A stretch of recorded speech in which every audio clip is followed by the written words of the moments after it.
አንዱ ከቤተክርስቲያን መጥፋት ካለባቸው ቃሎች አንዱ አሪፍ ጊዜ ነበረን ነው። አሪፍ ጊዜ ነበረን፣ ድንቅ ጊዜ ነበረን። ማለክቶት በማሚዛን እግዚአብሔር ሰብስበው የሚያናግረን ቃሉን የሚሰጠን በዘማሪዎች በቃል በኩል በመጋቢዎች የሚናገረን አሪፍ ጊዜ እንዲኖረን ነው። እግዚአብሔር እኮ ቃሉን የሚልከው ለትራንስፎርሜሽን ነው እንጂ ድንቅ ጊዜ ነበረን ብለን ፖስት እንድናደርገው አይደለም። መገኘቱ ነበረ። በምን አወቅ? ወንድሞቼ እናቶቼ፣ እግዚአብሔር ቃሉን የሚልከው ለትራንስፎርሜሽን ነው፣ ለህይወት ለውጥ ነው። በየሳምንቱ እዚህ ስንሰበሰብ እግዚአብሔር ቃሉን ልኮ የሚሰጣችሁ ለህይወት ለውጥ ነው። ድንቅ ጊዜ፣ ዋው የሚገርም ጊዜ አትበሉ። ከዛ የሚቀጥለው ሳምንትም ሌላ አሪፍ ጊዜ ፍለጋ ኖ እግዚአብሔር ዛሬ ምን ተናገረ? እርምጃ ውሰድ። ከእግዚአብሔር ጋር ተስማማ።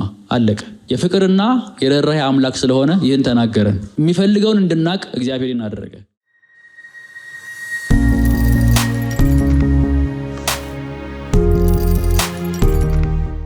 የእግዚአብሔር ደግሞ የአምላካችን ስም የተባረከ ይሁን።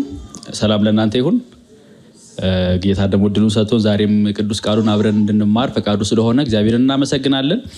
ያው በየሳምንቱ እሁድ ስለምንመላለስ ቤተክርስቲያን እና ስለምንለምደው የተለመደ ነው ወይ ደግሞ ፌድ የሚያደርግ ነው ማለት አይደለም። የእግዚአብሔር ቃል ምናልባት ለአንዳንዶቻችን የመጨረሻው ቢሆንስ፣ ለአንዳንዶቻችን ደግሞ ተርኒንግ ፖይንት ቢሆንስ እና ሁልጊዜም ወደ ቤተክርስቲያን መተን እግዚአብሔርን ቃል ስንሰማ በእንደዚህ አይነት ልብ እንድንሰማው ለማሳሰብ እፈልጋለሁ። ሁላችንም ቆመን እግዚአብሔርን ቃል እናነባለን። ትንቢተ ሚልክያስ ምዕራፍ 1 ከቁጥር 6 እስከ ምዕራፍ 2 ቁጥር 9 ድረስ ያለውን እናነባለን። ከቁጥር 1 እስከ 5 ያለው ቅድም ስለተዘመረ ነው የማልፈው። ትንቢተ ሚልክያስ የብሉይ ኪዳን የመጨረሻው መጽሐፍ ነው። እንዲህ ይላል። ልጅ አባቱን ባሪያም ጌታውን ያከብራል። እኔ አባት ከሆንኩ መከበሬ የታለ?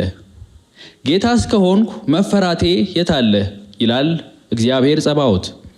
ካህናት ሆይ ስሜን የምታቃልሉት እናንተ ናችሁ። እናንተ ግን ስምህን ያቃለልነው እንዴት ነው ትላላችሁ።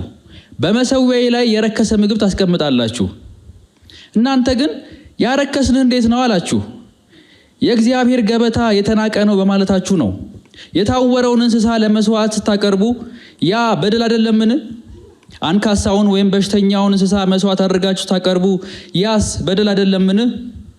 ያንኑ ለገዣችሁ ብታቀርቡ በእናንተ ደስ ይለዋል ወይስ ይቀበለዋል?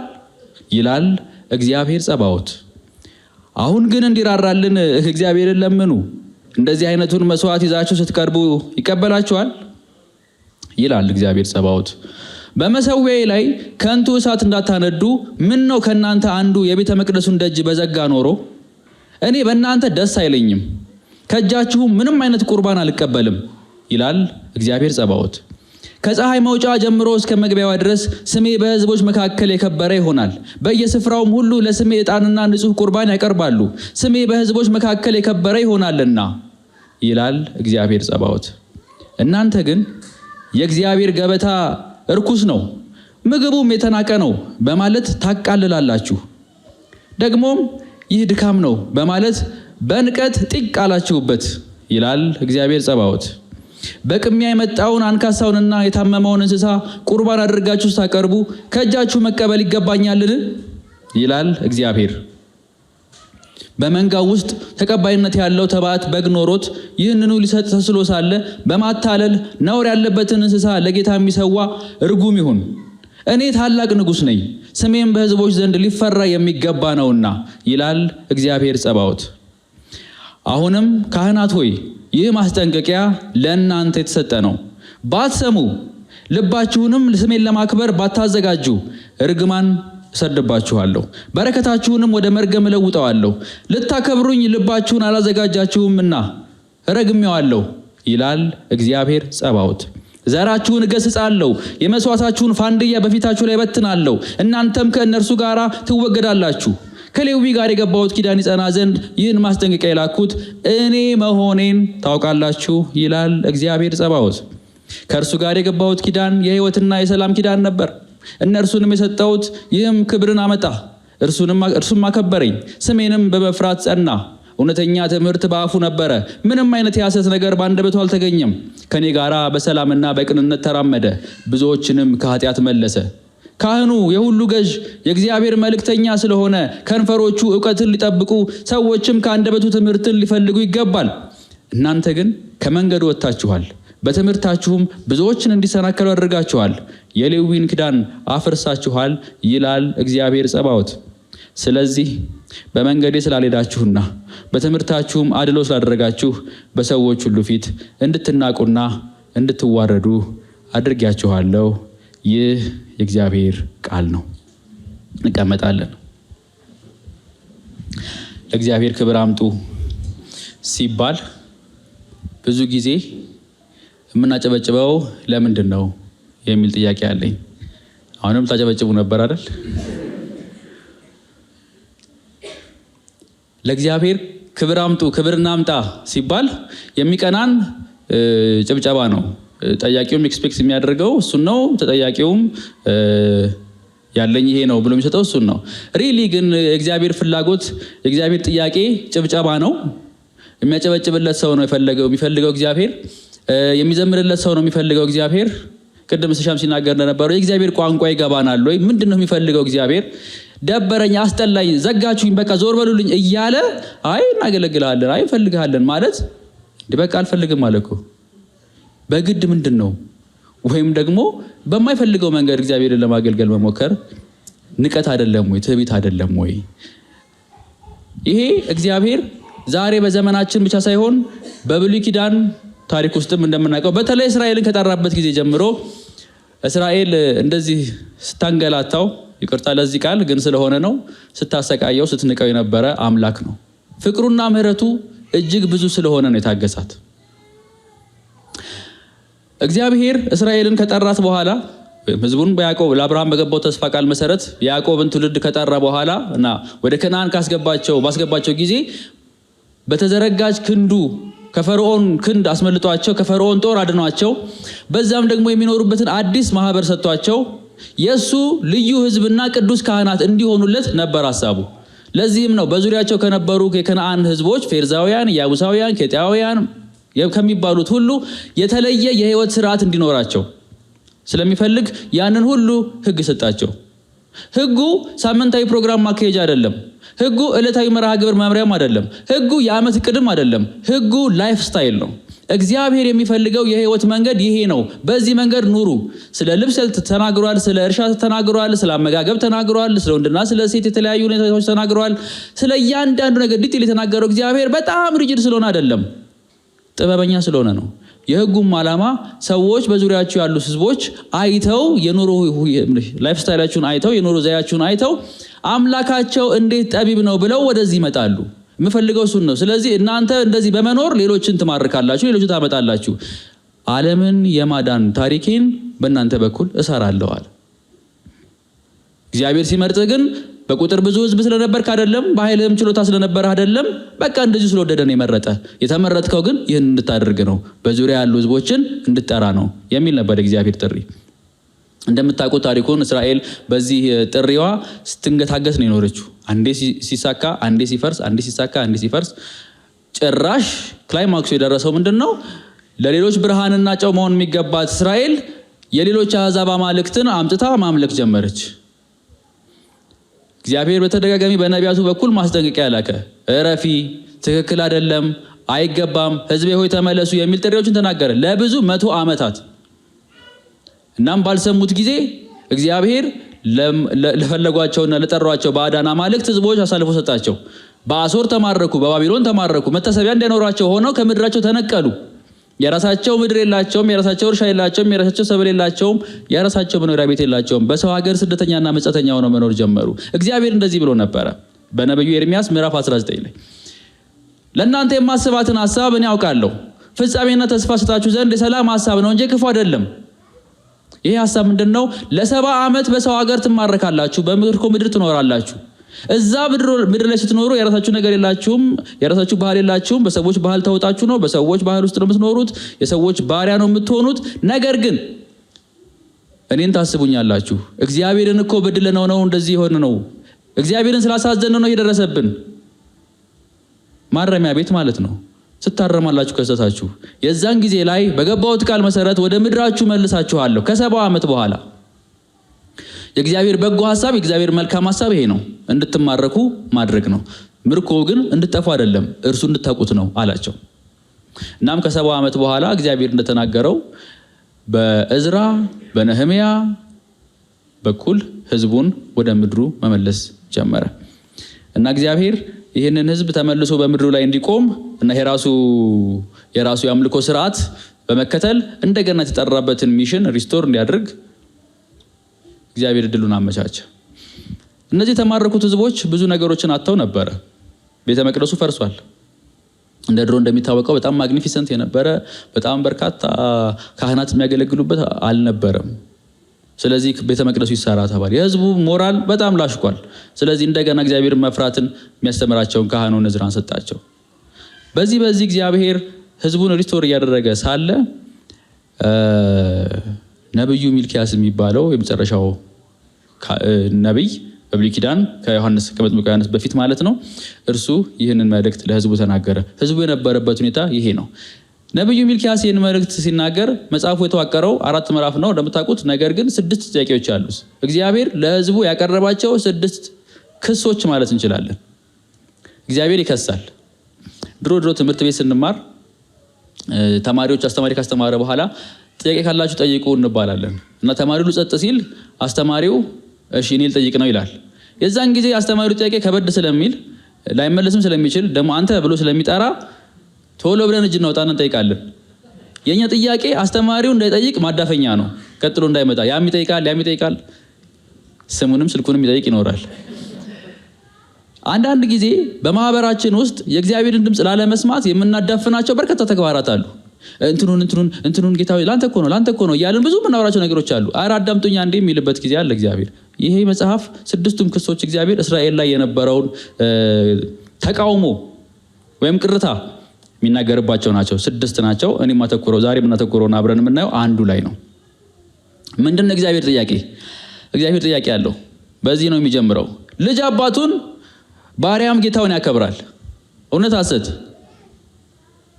እውነት። ይሄ ጥንትም የነበረ ዛሬም ያለ ፕሪንሲፕል ነው። ልጅ አባቱን ያከብራል፣ ሪስፔክት ያደርጋል፣ ይታዘዛል፣ የሚፈልገውን ያደርጋል። ጌታም ባሪያም ለጌታው ና ሲለው አቤት፣ ሂድ ሲለው ወዴት እያለ ይታዘዛል። አሰሪዎች ሰራተኞቻቸውን ያዛሉ፣ ሰራተኞቻቸው እንዲታዘዟቸው ኤክስፔክት ያደርጋሉ። መንግስታት ዜጎቻቸው በሚወጡላቸው መንገድ እንዲታዘዟቸው ኤክስፔክት ያደርጋሉ። እነሱም ደግሞ ይታዘዛሉ፣ ግብር በመክፈል ሌላም በማድረግ ማለት ነው። ከዚህ ወጣ ሲል ምን ይባላል? አመፀኛ ይባላል። አመፀኛ ልጅ፣ አመፀኛ ህዝብ፣ ሌላም።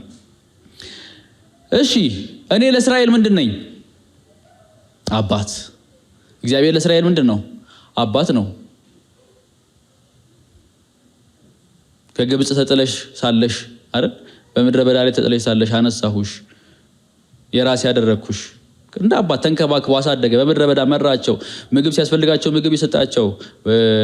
በቀን በደመና አምድ፣ ሌት በሰዓት አምድ እያደረገ መራቸው። እግዚአብሔር ለህዝቡ አባት ነው። አባታችን ብለው ይናገራሉ። ኦፍኮርስ አባቴ የሚለው መዝሙርም ለሱ ነው። እሺ እግዚአብሔር ለእስራኤል ምንድን ነው? ጌታ ነው። አዶናይ አምላክ። ይሄ ጥሬ ሀቅ ነው፣ የሚክዱት አይደለም። የኔ ጥያቄ ይሄን ይላቸዋል እግዚአብሔር። ይሄን ታውቃላችሁ? ተቁም አይደለም።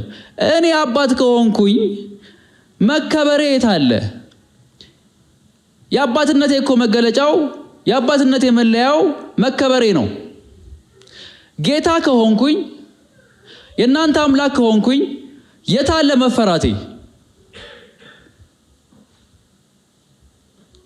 አልበዛም ወይ ንቀቱ እንዴ?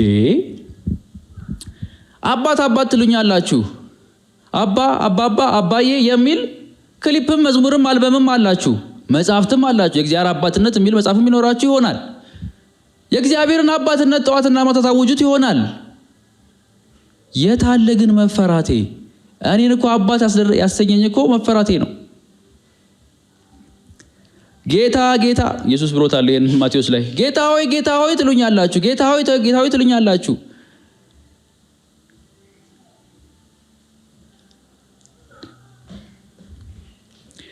እግዚአብሔር እንደዚህ ይላል፣ ጌታ ከሆንኩ መፈራቴ የት አለ?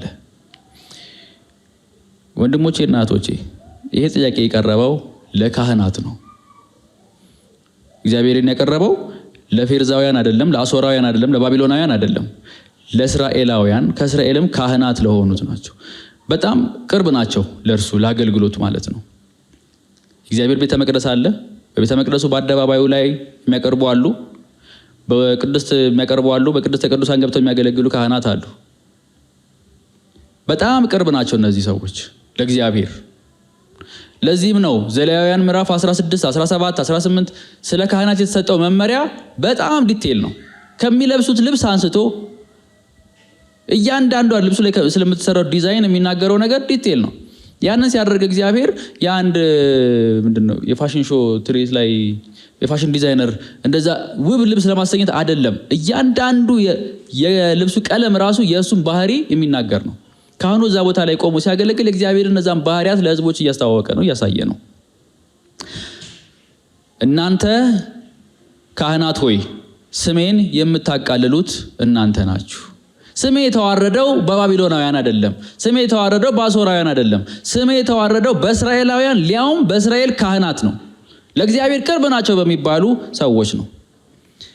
እንደዚህ ይላል እግዚአብሔር፣ ክብሬ የት አለ? መፈራቴ የት አለ? የት አይደለው እንዴ? ግን ታዲያ የት አለ መፈራቴ? ስለምንፈልገው ነገር ለመጠየቅ አዎ አባቴ ነህ እኮ እንትን ታደርግልኛለህ፣ ስራ ትሰጠኛለህ፣ ትዳር ትሰጠኛለህ፣ ትምህርት ትሰጠኛለህ፣ እንትን ታደርግልኛለህ። አባቴ አይደለ? አባቴ ነህ። ስለምንፈልገው ነገር አባትነቱ ትዝ ይለናል። ከዛ እነዚህ ካህናት እግዚአብሔርን እንደዚህ ብለው ይጠይቁታል፣ ስምን ያቃለል ነው እንዴት ነው? ሰው ደንገጥ አይልም? ሊያውም እግዚአብሔር ተናግሮ። ወንድሞቼ እናቶች፣ ይሄ የዛሬ 3000 እና ወይ 2000 ምናምን ዓመታት በፊት የነበረ ታሪክ አይደል፣ የኛ ልብ ነው። እኔና እናንተ ዛሬ የምንሆነው እንደዚህ ነው። በየሳምንቱ ቃል እግዚአብሔር እንሰማለን። ምን ያህሉ ነው ግን የሚለውጠን? አይ ዶንት ኖ። በየሳምንቱ እግዚአብሔርን ቃል ስንሰማ በተለያዩ አማራጮች እግዚአብሔር ቃል ስናጠና ለለውጥ ነው እንጂ ለፕሮግራም አይደለም። እግዚአብሔር በእርግጥ የፕሮግራም አጀንዳም የለውም። ልጆቼን በምን ላስደስታቸው፣ ምን አይነት ፕሮግራም ዛሬ ይኖራቸው፣ እስቲ ቆንጆ የዝማሬ ጊዜ እንዲኖራቸው፣ የስብከት ጊዜ እንዲኖራቸው ብሎ የሚጨንቅ ይመስላችኋል እግዚአብሔር? ጉዳዩም አይደለም። ነግራችኋለሁ እውነቱን፣ ከተሳሳትኩ ታርሙኛላችሁ። እንደዛ ግን ይመስለኛል። የእግዚአብሔር ቀዳሚ ትኩረቱ ክብሩ ነው። ክብሩን በማንም አያስነካም። ኢቨን እኛን ያዳነን ለምንድን ነው? በኤፌሶን መጽሐፍ ላይ እንደሚናገረው የጸጋው ክብር ይመሰገን ዘንድ ለራሱ ነው። እኔ ማለት የሚችለው ለእኔ ማለት የሚችለው በዚህ ዓለም ውስጥ አንድ ሰው ብቻ ነው። የዚህ ዓለም ባለቤት እግዚአብሔር ብቻ ስለሆነ እሱ ነው ማለት የሚችለው። እና እነዚህ ሰዎች እንደዚህ ይጠይቁታል፣ ስምን ያቃለል ነው እንዴት ነው? ምን አደረግን? ምን ተደረገ እንዴ? እኛ እኮ ከምርኮ ምድር የመጣን ሰዎች ነን። ሌላ ሀገር የነበርን ሰዎች ነን። ጭራሽ እዚህ መተን በአቅማችንን የሆነች ቤተ መቅደስ ለማቆም ሞከርን። እንደገና ደግሞ እግዚአብሔር የሰጠን ስርዓት ነው ትእዛዝ ነው ብለን መስዋዕት ለማቅረብ ሞከርን። ያንን እያደረግን ነው። የተቻለን እያደረክ ነው። የሆነ ቀን ላይ ትሬንድ እንደነበረው እየሞከርኩ ነው እንዳለው ሰው እየሞከርን ነው አሉ። እግዚአብሔር እንድትሞክር አይደለም የሚፈልገው። God is serious። ይሄ እኔ ባልናገረው ደስ ይለኛል፣ ግን እግዚአብሔር በቃሉ በኩል የሚናገረው ይሄንን ነው። እግዚአብሔር እንድትሞክር አይደለም የሚፈልገው፣ እንድትታዘዘው ነው የሚፈልገው። ነብዩ ኤርሚያስ ምዕራፍ 48 ላይ ሲናገር እንደዚህ አለ፣ የእግዚአብሔርን ስራ በቸልታ የሚሰራ ርጉም ይሁን አለ። እየሞከርክ ነው አይደለም እግዚአብሔር ጋር። ኢየሱስ እንደዛ አላለማ።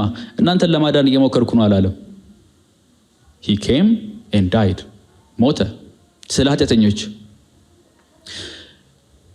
ሳምንቱን ሙሉ ከምናሳልፍባቸው የማህበራዊ ሚዲያ አዙሪቶች የተነሳ አንዳንድ ተውቶቻችን፣ አስተሳሰቦቻችን እግዚአብሔርን የምናይበትን መነጽር ቃኝተውታል። እና እግዚአብሔር የሚፈልገው ምንድን ነው? እንድትሞክር ነው። የሆነ ነገር የተሻለ ነገር እንድትሞክር ነው። ኖ ኦፍ ኮርስ በጣም ደግሞ ዲማንዲንግ ነው ብላችሁ እንዳይከብዳችሁ። ስለ ጸጋው እንነጋገራለን በኋላ ላይ። ግን ዲማንድ ያደርጋል እግዚአብሔር። መብቱ ነው። መብቱ እኮ ነው። እናንተ ከልጃችሁ ዲማንድ አታደርጉ? ከፍቅረኛችሁ ዲማንድ አታደርጉ? እና እግዚአብሔርን እንደዚህ ብሎ ጠየቁት፣ ስምን ያቃለል ነው እንዴት ነው? ምን አደረግን? ምን ተፈጸመ? እግዚአብሔር እንደዚህ አለ፣ በመሰዊያዬ ላይ የረከሰ ምግብ ታስቀምጣላችሁ። ልብ በሉ፣ መሰዊያውን ለማቅረብ በሰጣቸው ሕግ መሰረት ዘሌዋውያን ላይ ጠዋትና ማታ የሚቀርብ መስዋዕት አለ። የማለዳ መስዋዕት አለ፣ የምሽት መስዋዕት አለ። ይሄ የማይቋረጥ ነው። ሁል ጊዜ የሚነድ እሳት አለ። በየሳምንቱ የሚቀርብ መስዋዕት አለ። አንድ ሰው ንስሐ ለመግባት ሲመጣ የሚያቀርበው የኃጢአት መስዋዕት አለ፣ የህብረት መስዋዕት አለ፣ የሰላም መስዋዕት አለ። በርካታ መስዋዕት አይነቶች አሉ። እነዛን ሁሉ ለማቅረብ የሚያስፈልጉ ግብአቶች አሉ። ካህናቱ መዘጋጀት አለባቸው፣ መተጣጠብ አለባቸው፣ ልብሳቸውን መልበስ አለባቸው። ለዛ የሚቀርቡትን እንስሳት አርደው ማቅረብ አለባቸው። እነዛን ሁሉ አድርገዋል። መሰዊያው ተዘጋጅቷል፣ እሳት ተዘጋጅቷል። አቅራቢው እዛ ቦታ ላይ አለ፣ የተመደበው ሰው አለ።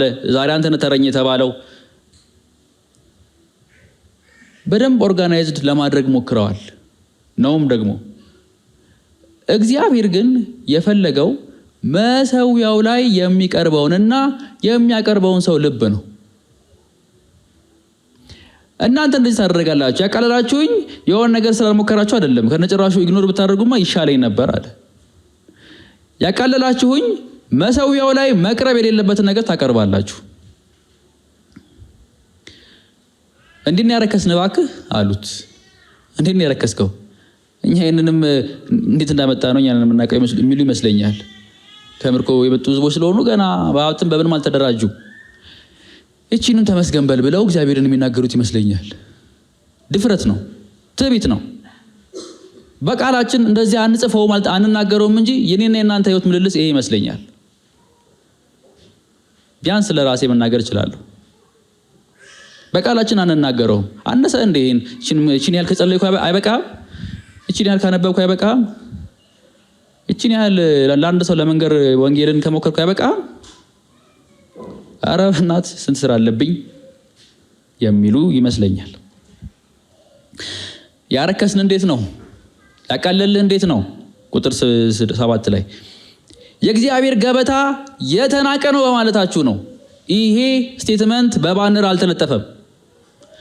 በአእምሯቸው ውስጥ ግን ይሄን ያለው፣ በልባቸው ውስጥ ግን ይሄን ያለው። እግዚአብሔር እንደዚህ ይላል፣ ልብና ኩላሊትን የሚመረምር አምላክ ስለሆነ ያረከሳችሁኝማ የእግዚአብሔር ገበታ የተናቀ ነው በማለታችሁ ነው። ምን አደረጋችሁ መሰላችሁ? የታወረውን እንስሳ ለመስዋዕት ታቀርባላችሁ። በደል ያለበትን እንስሳ ታቀርባላችሁ። አንካሳ የሆነውን እንስሳ ታቀርባላችሁ። ይሄ ንቀት አይደለም ወይ እንዴ? መች ነገርከን? እንደዚህም ብለህ ነበር እንዴ ብለው ግራ እንዳይጋቡ እንዲህ ብሎ ነበር እግዚአብሔር። ዘሌዋውያን ምዕራፍ 22 ላይ ዝም ብሎ ከመሬት ተነስቶ አይደለም እግዚአብሔር የሚናገረው። ዘሌዋውያን ምዕራፍ 22 ላይ እንደዚህ ብሏቸው ነበር። እግዚአብሔር ሙሴን እንዲህ አለው፣ ለአሮን ለልጆቹና ለእስራኤላውያን በሙሉ እንዲህ ብለህ ተናገር፣ ከእናንተ ማንኛውም እስራኤላዊ ወይም በእስራኤል የሚኖር መጻተኛ ስዕለት ለመፈጸም ወይም የበጎ ፈቃድ ስጦታ ለማበረከት ለእግዚአብሔር የሚቃጠል መስዋዕት የሚያቀርብ ቢሆን መስዋዕታችሁ ተቀባይነት እንዲኖረው ከላም ወገን ወይም ከበጎች ወይም ከፍየሎች እንከን የሌለበትን ተባዕት ያቅርብ። እንከን ያለበትን ማንኛውንም ነገር አታቅርቡ፣ መስዋዕታችሁ ተቀባይነት አይኖረውምና። ማንኛውም ሰው ስዕለት ለመፈጸም ወይም የበጎ ፈቃድ ስጦታ ለማበረከት ከላም ወይም ከበግ ወይም ከፍየል መንጋ ለእግዚአብሔር የህብረት መስዋዕት ሲያቀርብ ተቀባይነት ይኖረው ዘንድ ፍጹም የሆነውንና እንከን የሌለበትን ያቅርብ። እውር ወይም ሰባራ ወይም ጉንድሽ ወይም ማንኛውም አይነት እከክ ወይም ቋቁቻ ወይም የሚመግል ቁስል ያለበትን እንስሳ ለእግዚአብሔር አታቅርቡ። ከነዚህ መካከል የትኛውንም በመሰዊያው ላይ በእሳት የሚቃጠል መስዋዕት አድርጋችሁ ለእግዚአብሔር አታቅርቡ። አካሉ ከመጠን በላይ የረዘመ ወይም ያጠረ በሬ ወይም በግ ወይም የበጎ ፈቃድ ስጦታ ለማቅረብ ወይም በግ የበጎ ፈቃድ ስጦታ አድርጋችሁ ማቅረብ ትችላላችሁ። ይሁን እንጂ ስዕለት ለመፈጸም ተቀባይነት አይኖረውም። አባለዘሩ የተቀጠቀጠ ወይም የተኮላሸ የተሰነጠቀ ወይም የተቆረጠ ማንኛውም እንስሳ ለእግዚአብሔር አታቅርቡ። እነዚህንም በምድራችሁ አትሰዉ። እንደነዚህ ያሉትን እንስሳት ከባዕድ በመቀበል ለአምላካችሁ ምግብ አድርጋችሁ አታቅርቡ። ነውር ስላለባቸው ፍጹም አይደሉምና ተቀባይነት አይኖራቸውም። ዲቴል ነው አይደል? ዝርዝር ነው። እግዚአብሔር እንደዚህ ነው የሚፈልገው። እሱ ሲሪየስ በሆነበት ጉዳይ ላይ ሲሪየስ እንድንሆን ይፈልጋል። እግዚአብሔር ቦታ በሰጠው ጉዳይ ላይ ቦታ እንድንሰጥ ይፈልጋል። ብዙዎቻችን ይመስለኛል ዘሌዋውያንን ስናነበው አንጨርሰውም አይደል? አረ ምንድን ነው ደጋግሞ ነው የሚናገረው? የእንትን ዱቄት የእንትን እንስሳ በላም በግ አንድ እኮ ከተናገረ በቂ ነው። ላም እንስሳ በግ አቅርቡ ወይም ደግሞ አታቅርቡ በቃ አለቀ ብለን የምናስባቸው አሉ። ይከብዳል ተደጋጋሚ ስለሆነ። እግዚአብሔር የሚፈልገው ግን እንዲህ አይነት መስዋዕት ነው። ዝርዝሩን ሰጥቷቸዋል። አናቅም፣ አላወቅንም፣ አልሰማንም እንዳትሉ አለ ማመሳከሪያው። የመስዋዕቱንም ስርዓት ከየት አመጣችሁት? ከሙሴ አይደል ያመጣችሁት? ነገር ግን እናንተ ይህንን ታደርጋላችሁ። ቆይ ልጠይቃችሁ ይላል እግዚአብሔር። ይህንን ለገዢያችሁ ብታቀርቡ ደስ ይለዋል? በወቅቱ ነገስታት ሲጋብዙ ሰዎች ያላቸውን ይዘው ይሄዳሉ እና ንጉስ ዘንድ ነው፣ የንጉስ ግብዣ ነው። እዛ ቦታ ላይ ስትሄዱ አንካሳውን፣ የታመመውን፣ ሊሞት የደረሰውን ታደርጋላችሁ? በፍጹም አታደርጉ። ለሌላው የማታደርጉትን እኮ ነው የምታደርጉት። የታል መፈራቴ? የታል መከበሬ? ታዲያ ባኪውን ነገር ከቀረበ ይበቃል፣ የተገኘውን በጋንጣው እሱን አርደን እንትላለን ነው የምትሉት። ጥንቃቄ አታደርጉም። ይሄ እንደ እግዚአብሔር ፈቃድ ነው ወይስ አይደለም ብላችሁ አትመረምሩም። የሆነ በግ ከተገኘ ያን በጋንጣው፣ የሆነ ላም ከተገኘ ያን አምጣው፣ በቃ እርድና አቅርበው። አንካሳ ነው፣ እውር ነው፣ የታመመ ነው ምናምን። ባከ መስዋዕት ከቀረበ አይበቃም እንዴ? ምን እሱ የሚፈልገው እኮ ጭሱን ነው፣ እጣኑን ነው፣ እዛ ቦታ ላይ መቅረቡን ነው እንጂ ዝርዝር ነገር በቃ የለንማ። ምን እናድርግ? እግዚአብሔር ሲሪየስ አምላክ ነው እና እንደዚህ በስላቅ እንደዚህ ይናገራቸዋል ነብዩም ቁጥር 9 ላይ እንግዲህ አሁን እንዲራራልን እግዚአብሔርን ለምኑ፣ እንዲህ አይነቱ መስዋዕት ታቀርቡ ይቀበላቸዋልን? በልመና በእንትን በቃ ያለን ይሄ ነው በሚል አይደለም። እግዚአብሔር የሚፈልገው እውነተኛና የሚታዘዝን ልብ ነው። ወንድሞቼና እህቶቼ እግዚአብሔር ከኛ የሚፈልገው ይሄንን ነው። እግዚአብሔርን እንድንንቀው አይፈልግም። ሊናቅም የሚገባው አምላክ አይደለም። ኦፍኮርስ ስለማናቀው ይመስለኛል። እስቲ እግዚአብሔር ያደረገላችሁና ያሰባችሁ አመስግኑ ስንባል ብለን ሌላ ሀሳብ ውስጥ ነው የምንገባው። በስንት ፈልገን ነው የምናገኘው። አለ ወይ ያደረገልኝ ነገር አለ ወይ? ያኛው እሱንም እንትናን ያደረገልኝ ምናምን ብለን በቃ ለማመስገን ምጥ ይዘናል። አርሰናል ጎል አገባ እንትና ጎል አገባል ሲባል ግን አመስግኑ ተብለን አይደለም፣ ዘልን ነው የምንጮኸው። የምንወደው ቡድን የምንወዳቸው ነገሮች ሲሳኩልን የምናደርገውን ሪአክሽን ለእግዚአብሔር አናደርገውም። በአክሱ ምን የሚል የእግዚአብሔር ነገር የተናቀ ነው የሚል ልብ ነው ያለን። ፕሮግራሟ ትመር፣ እኔ የምፈልጋት ነገር አቺቭ ላድርግ፣ ሌላው ጉዳይ አያስፈልግም። አንዳንዴም ደግሞ እንደዚህ እንላለን፣ ያው ይገባዋል እኮ ደካማ አይደለም ባኪ ያውቃል ይገባሃል አይደል ብለን ምናልፈዋለን። ይገባዋል እሱማ፣ አንተ ግን እሱ አልገባህም። እግዚአብሔር የሚፈልገው አልገባንም። እግዚአብሔር የሚሻው አልተረዳነውም። ሩጫው ሁሉ የራሳችንን ኪስ ለማሙላትና ልባችንን ለማሞቅ ነው። ቤተክርስቲያን እንኳን የምንመርጠው ለኛ የሚመቸንን ነው። ታውቃላችሁ ይሄንን። በተለይ በዚህ ዘመን አንዱ ችግር እሱ ነው። የት ቤተክርስቲያን እንሂድ ነው የምንመርጠው። ቤተክርስቲያን ግን ለኔ አይዲዮሎጂ የምትስማማናት ወይ ነው እንጂ እግዚአብሔር እዛ አለ ወይ የእግዚአብሔር ቃል ይሰበካል ወይ አይደለም። አም ሶሪ ቱ ሴይ ዚስ። እንቀጥል ግን እግዚአብሔር እንደዚህ ይላል። እግዚአብሔር እንደዚህ አለ፣ በመሰዊያዬ ላይ ከንቱ እሳት እንዳታነዱ ምን ነው ከናንተ አንዱ የቤተ መቅደሱን ደጅ በዘጋ ኖሮ አለ። እግዚአብሔር ቤተ መቅደሱን የሚዘጋለት የፈለገበት ጊዜ ነበር። ያን የተናገረው እዚህ ቦታ ላይ ይሄ ቤተ መቅደስ እኮ አሕዛብን የሚጠራ ሰዎች የሚያመልኩበት፣ እግዚአብሔር መስዋዕት የሚቀበልበት፣ ከህዝቡ ጋር እርቅ የሚያደርግበት፣ ምስጋና የሚቀበልበት፣ ምህረት የሚያደርግበት ትልቅ ስፍራ ነበር። በሰማይና በምድር መካከል ያለ የሰዎችና እግዚአብሔር መገናኛ ስፍራ ነበር ያ ቤተ መቅደስ። አሁን ግን የእግዚአብሔር ፍላጎት የሆኑ የሚፈሱ ደሞችና ጭሳጭስ የመሰላቸው ሰዎች ስለበዙ የሱ የልብ ሐሳብ ስለጠፋባቸው አረ ምን ነው በዘጉልኝ አለ እግዚአብሔር። ይሄን ቤተ መቅደስ የሚዘጋልኝ ቢኖር አለ እግዚአብሔር የራሱን እሱ በፈቃዱ እንዲገነባ ያደረገውን በራሱ ህዝብ መካከል መኖር አልፈልግም አለ። አስወጡኝ ከዚህ አለ። የት ይሄዳል? ይሄ ነው የነሱት። የት ይሄዳል? እስራኤልን ጥሎ የት ይሄዳል? ባቢሎን፣ አሶር። የት ይሄዳል? እግዚአብሔር ምንም ቢሆን እዚች ይቀመጣል። ኧረ ተው አለ እግዚአብሔር። እናንተ እኔ ናችሁ እንጂ እኔ እኮ እናንተ ብቻ አይደለሁም። ወንድሞቼ እናቶቼ፣ አንዳንዴ እንደዚህ እናስበዋለን። በተለይ እኛ ፕሮቴስታንት የሆኑ ሰዎች ከኛ ውጪ ሌላ ሰው የለውም። የመረጠው ያዳነው እኛን ነው። አንዳንዴ በጣም በዲኖሚኔሽን ደግሞ ተከፋፍለን ያቺ ናት ቤስቷ ወደ እግዚአብሔር የምትቀርበው፣ ሌላ የለውም። ስለዚህ እንትንን አምናለሁ ትላለህ። የህይወት ስርዓትህ ግን ከዓለማዊ አይሻልም፣ የባሰ ነው እንደውም። ከዛ በኋላስ ይታገሳል እግዚአብሔር። ፍቅር አይደለ እንዴ? ምን አንዴ ደግሞ በቃ መርጦኛል ምን ያደርገኛል ከዚህ አይሰርዘው እንግዲህ። አረ ድፍረት ነው ወገኖቼ፣ ድፍረት ነው። በእኛ ቴዎሎጂካል ፍሬምወርክ እግዚአብሔር አይመዘንም፣ አይለካም። እግዚአብሔር ከዛ ያለፈ ነው፣ ከዛ የገዘፈ ነው። ቤተ መቅደሱን ዝጉልኝ። ምናልባት በዚህ ዘመን ቢኖር አንዳንድ ቸርቾችን ዝጉልኝ ሳይል አይቀርም፣ ከያው መንገድ ውጪ ማለት ነው። ምን ነው በዘጉልኝ የሚላቸው ቸርቾች አሉት እግዚአብሔር። አንዳንዶቹ እኛ የምንላቸው አሉ፣ አንዳንዶቹ ግን እነዚህ እኮ ትክክል ናቸው አሉ መመዘኞች አይደል? ነባር ቀደምት ምናምን የምንላቸው እግዚአብሔር በነባር በቀደምት በአዲስ በፍሬሽ ምናምን መለኪያ የለውም። እንደ ልቤ ነው ወይ እንደ ፈቃዴ ነው ወይ እከበራለሁ ወይ እዛ እፈራለሁ ወይ እዛ ነው እንጂ ፌዝ ስቴትመንት አይቶ አይገባም እግዚአብሔር። መንፈሱን የማናችንንም የእምነት አንቀጽ አይቶ አይልከውም። ቅዱስ አምላክ ነው እግዚአብሔር። እኔ በእናንተ ደስ አይለኝም አለ እግዚአብሔር። ይሄ እኮ በጣም ከባድ ስቴትመንት ወዮ የሚያሰኝ ነው። ህዝቡ ካህናቱ ይሄንን ሲሰሙ ልብሳቸውን ቀደው ማቅ ለብሰው በእግዚአብሔር ፊት እየየ ብለው ማልቀስ ነበረባቸው። በድለናል ማረን ማለት ነበረባቸው።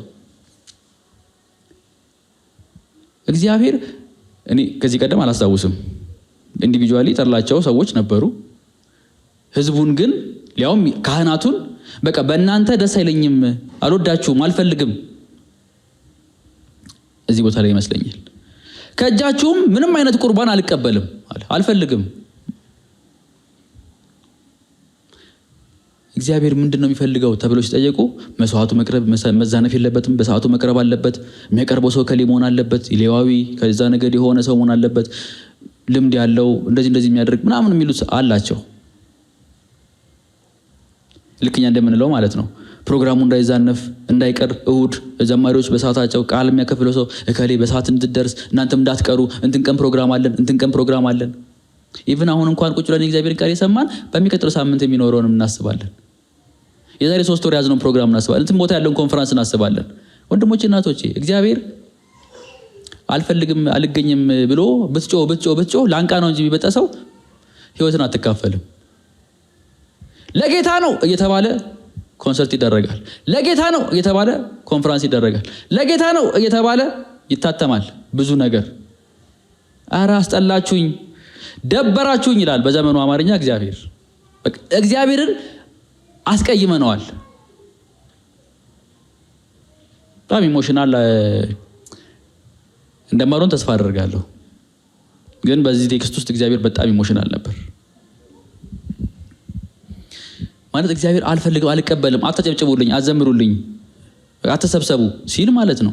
ምን ያደርግልኛል? እግዚአብሔርን ከመዳፈርና እግዚአብሔርን ከማስቀየም ጨርሶ መስዋዕት አለማቅረብ ይሻላል። ይሄ እግዚአብሔር የተናገረው ባታቀርቡ ይሻላል፣ ቢቀር ይሻላል። በእውነት ይቅር ግድ የለም ይቅር እዛው የሚል ይመስለኛል። ማለት ቢቀር በቃ እናንተም አትጎዱም እኔም አላዝንም። አሁን የሀዘን የመጣው አይቀርም ያላችሁ እሺ ብዬ ስመጣ እኔም ማልፈልገውን የከረፋውን የሚያስጠላውን ነገር ታደርጋላችሁ። እኔ መጥቼ ልናገር ስል አትሰሙኝም። እኔ መጥቼ ላወራ ስል አትሰሙኝም። ኖ የኛ ፕሮግራም አለ አንተም እኮ አለ ችግር ይደርሳል የተባለ ይታለፋል። ወንድሞቼ እናቶች እስቲ አስቡት። እግዚአብሔር ቸርች ተጋብዞ ኢየሱስ በምድር ላይ ቢኖርና አንድ ቤተክርስቲያን ተጋብዞ ዛሬ የሚያገለግለው እሱ ነው ብላችሁ ሁላችሁ የሚጠበቃችሁ እያለ ነገር ግን የተለመደው መርሃ ግብራችንን አድርገን እሱ እንደተቀመጠ ወጥቶ ቢሄድስ? በሚቀጥለው ሳምንትም ሲመጣ እሱን የሚያገለግለን ዛሬ ብላችሁ ስትጠብቁት አሁንም እድል ሳይሰጠው ቢመለስስ? ሊናገር ተዘጋጅቶ ነው የመጣው። እኛ ፕሮግራሞች አሉን። አንዱ መንፈስ ቅዱስን በኢትዮጵያ ቤተክርስቲያን ውስጥ ያባረርንበት ቃል የሚመስለኝ ሳምንታዊ ፕሮግራሞቻችን እንዳሉ ይቀጥላሉ የምትለው ቃል ናት። አይነኩም። ሳምንታዊ መርሃ ግብሮቻችን እንዳሉ ይቀጥላሉ።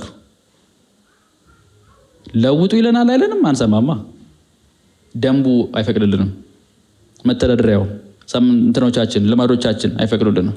ስለዚህ ከመጣህ አጠቃቅተ እንደምንም በዝማሬው በኩል ከፈለክ በቃል በኩል በሆነ በኩል ተናገር እንጂ አንተ ራስ ፕሮግራም ማብጀት አትችልም የምንለው ይመስለኛል።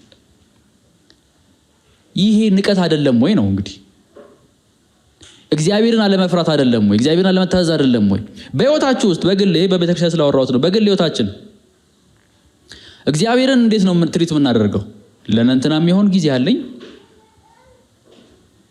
እንትን ላይ ሳፈጥ ነው ሙለው ማመሻውም ከዛ ጸልይ ሲለኝ ውስጤ ጌታው ተመስገን ብለን የመሄድ ያክል ነው። ልናወራው አንፈልግም፣ ልንሰማውም አንፈልግም። እግዚአብሔር ግን መሐሪ ስለሆነ አንዳንድ ጊዜ እግራችንን ይሰብረዋል። ቸር ስለሆነ የጓጓንለትን ነገር ያርቀዋል። የዛን ጊዜ ጌታ ሆይ ካንተ ውጭ ማን አለኝ? እዛው አንተው ላይ ክብር ልበል እንጂ አንተው ድረስልኝ፣ አንተው ናልኝ። ሪሌሽንሺፑን የምንፈልገው የሆኑት ነገሮችን ስናጣ ነው። እግዚአብሔርን ስለ እግዚአብሔርነቱ ብቻ አምላክ ስለሆነ ብቻ ሊፈራ ሊከበር ይገባዋል። እንደዚህ አለ እግዚአብሔር፣ ከፀሐይ መውጫ እስከ መግቢያዋ ድረስ ስሜ በሕዝቦች ሁሉ ዘንድ የተከበረ ይሆናል። እስራኤል ናቅሽው፣ ተውት። በሺህ ተራሮች ላይ ያሉትን ሰኔ ናቸው እንዳለ እግዚአብሔር ሌሎች የሚያከብሩ ሰዎች አሉ። በሕዝቦች ዘንድ የከበረ ይሆናል አሉ። እናንተ ብትንቁ አሉ። ኢየሱስ እዚህ ይላቸዋል ወደ ኢየሩሳሌም በገባ ጊዜ እነዚህ ሰዎች ዝም አሰኛቸው ሲባል እነዚህ ዝም ቢሉ ድንጋዮች ይጮሃሉ አለ። አሉት እግዚአብሔር። ወንድሞቼ ነው እግዚአብሔር የኛ ብቻ አይደለም። የኛ የሚባል እግዚአብሔር ከኛ የሚባል ነገር አለ። ሌሎች ከተሞችን ምናምን ማለት ይቻል ይሆናል። እግዚአብሔር ግን የኛ ብቻ አይደለም። መላው ፍጥረት ሁሉ የሱ ነው። ፍጥረት ሁሉ የሱን መግቦት ተስፋ ያደርጋል። ወጥተው ሲገቡ ነግቶ ሲመሽ ፍጥረት ሁሉ እግዚአብሔርን ይጠብቃል። እንደው የሚያመልከው አጥቶ እንደው የሚያከብረው አጥቶ ይመስለናል። እንደኛን የፈለገን ለኛው ጥቅም እኮ ነው። ለኛው ደስታ፣ በሱ እንድናድግ፣ በሱ እንድንከብር፣ በሱ እንድንመሰገን፣ ሰው እንድንሆን። ከፀሐይ መውጫ ጀምሮ እስከ መግቢያዋ ድረስ ስሜ በሕዝቦች መካከል የከበረ ይሆናል። በየስፍራውም ሁሉ ለስሜ ዕጣንና ንጹሕ ቁርባን ያቀርባሉ አሉ። የሚያቀርቡ አሉ፣ የሚያመልኩኝ። ከእናንተ ውጭ የማይመለክ መሰላችሁ? ስሜ በሕዝቦች መካከል የከበረ ይሆናልና ይላል እግዚአብሔር። የእስራኤል ትልቁ ችግሯ የነበረ ሚሽን አልነበረች፣ ተልኳዊ ነው ጥሪዋ። በቃ እኛ ግን ታጥሮ ይቀራል፣ ስለ ሌሎቹ አያገባንም የሚሉ ነበር። እንዲመጡ አያፈልጉ፣ ወይ እነሱ አይሄዱ፣ ወይ አይበላ ወይ አያስበላ እንደሚባሉ ናቸው እነዚህ ሰዎች። እግዚአብሔር ግን እንደዚህ ይላቸዋል፣ በቃ ተዉት፣ እናንተ የምትፈልጉትን የቀረጻችሁትን አምላክ ይዛችሁ ቀሩ። እኔ ህዝቦች አሉኝ የሚያመልኩ፣ ስሜን የሚፈሩ የሚያከብሩኝ አሉኝ ህዝቦች ብሎ ይናገራል። እናንተ ግን እኔ ሁሉ እየተናገርኩኝ እናንተ ግን እንደዚህ ስላላችሁ የእግዚአብሔር ገበታ እርኩስ ነው፣ ምግቡም የተናቀ ነው በማለት አቃልላላችሁ። ደግሞ ይሄ ድካም ነው ትላላችሁ። መስዋዕት ማቅረብ ኦፍኮርስ አድካሚ ነው። አሁን ዘንድሮ በጣም ቀላል ነው። የእኛን አምልኮ ቢያዩት ኤአይ ነው እንዴ ነው የሚሉት እነሱ ራሱ የዛን ጊዜ የነበሩ ሰዎች፣ ካህናቱ ራሱ ማለት ነው። ምክንያቱም በቤተ መቅደስ በግ የጎተተ መጥቶ ሲያርድ ሲገፍ ሲበልት፣ ከዛም በኋላ እሳት ሲያቀጣጥል፣ ከዛም በኋላ እኛስ መጣን እንደለበስን ማንም ሳይነካን ቁጭ ብለን ተነስተን ዘመር ቁጭ ብድግ አለቀ በቃ ወተን እንሄዳለን። ድካም ነው፣ ትርፉ ድካም ነው። ደግሞ ያንን በግን ምረጥ እንትን እናድርግ ምናምን፣ ኧረ በእናትህ ተው በቃ የተገኘውን ነገር አናቅርብ። ጭራሽ እንደዚህ ያላችሁ በንቀት ጢቅ አላችሁበት ይላል። ተፋችሁበት ማለት ነው። ናቃችሁት። ይህን ያህል የእግዚአብሔር ጉዳያችሁ አይደለም። ግን እኛ እግዚአብሔር ነን መስዋዕት ምን አቀርበውም ለሱ ነው ብላችሁ ነው የምታደርጉት። ሰለቻችሁኝ የሚል ድምፅ ያሰማል እግዚአብሔር። በቅሚያ የመጣውን አንካሳውን የታመመውን እንስሳ ቁርባን አድርጋችሁ ታቀርባላችሁ እና ይሄን ልቀበላችሁ ይገባል እንዴ? ይሄን ልቀበላችሁ? እየገደላችሁ እያመነዘራችሁ ያዋሻችሁ ያጭበረበራችሁ ታመጣላችሁ እና ይሄን ልቀበልህ? እግዚአብሔር እንዲህ ይላል፣ እኔ ታላቅ ንጉሥ ነኝ። እኔ ታላቅ ንጉሥ ነኝ፣ ስሜም በሕዝቦች ዘንድ ሊፈራ የሚገባ ነው ይላል እግዚአብሔር ጸባዖት። እግዚአብሔር ነው የተናገረው። እኔ ታላቅ ንጉሥ ነኝ። ኪንግ ከሌ ያሉ ሰዎች ኒክኔም እንደሚወጡት አይደለም እዚህ ጋር የሚናገረው። ንጉሥ ነው።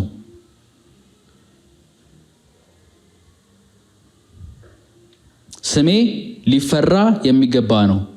ምንም ብታቅ ምንም ዘመን ብትኖር የፈለገ የእውቀትና እንደው የመንፈሳዊነት ልክ እንኳን ቢኖር እግዚአብሔርን አታክልም ወይም አታኪም። አንዳንዴ እንደዛ ስለሚሰማን ነው ሌሎች ሰዎችን የምንወቅስበት ልክ እኛ በቃ ከእግዚአብሔር ጋር ቀረብን እንደውም አማካሪው የሆነን እስኪመስለን ድረስ ማለት ነው። ወንድሞቼ እናቶቼ እግዚአብሔር ሊፈራ የሚገባ አምላክ ነው። ማንንም አማክሮ አያውቅም። ከማንም ጋር ተማክሮ አልሰራም፣ አልፈጠረንም፣ አላበጀንም። እርሱ ብቻውን ሉዓላዊ ቅዱስ ጻድቅ አምላክ ነው።